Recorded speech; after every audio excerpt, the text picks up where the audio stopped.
రమ్యశ్రీ ఎవరు? పక్కింటి ఆంటీ. ఆవిడ నంబర్ మీ మొబైల్లో ఎందుకుంది? బట్టలాడడానికి వెళ్ళినప్పుడు పరిచయం అయింది. నంబర్ ఎందుకు తీసుకున్నావు? వడేలాల బిడ్డానికి వచ్చినప్పుడు కాల్ చేస్తానంది. కాకులు రాకుండా చూడమని చెప్పింది.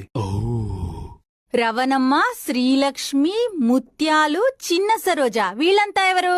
రమణమ్మ కూరగాయల షాపు, శ్రీలక్ష్మి రేషన్ షాపు, ముత్యాలు చేపలు అమ్మిద్ది, చిన్న సరోజ కిందిట్లో పని మనిషి.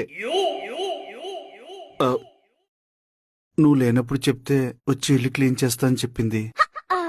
నువ్వు పరిచయాలు పెంచుకోవడానికి మగవేదవాళ్ళు ఎవరు దొరకలేదా? ఆడదే ఆధారం కదా అని వాళ్ళని ఎంకరేజ్ చేశాను. ఈ గ్రూప్ ఏంటి? బ్యూటిఫుల్ రోజెసా? డ్వాక్రా గ్రూప్ లాగా అందరు ఆడవాళ్లే ఉన్నారు. దానికి నువ్వు గ్రూప్ అడ్మినా? అందరూ కలిసిమెలిసి ఉండాలనే ఉద్దేశంతో. మరి నన్నెందుకు యాడ్ చేయలేదు? తులసివనంలో గంజాయి మొక్కేందుకని. ఆ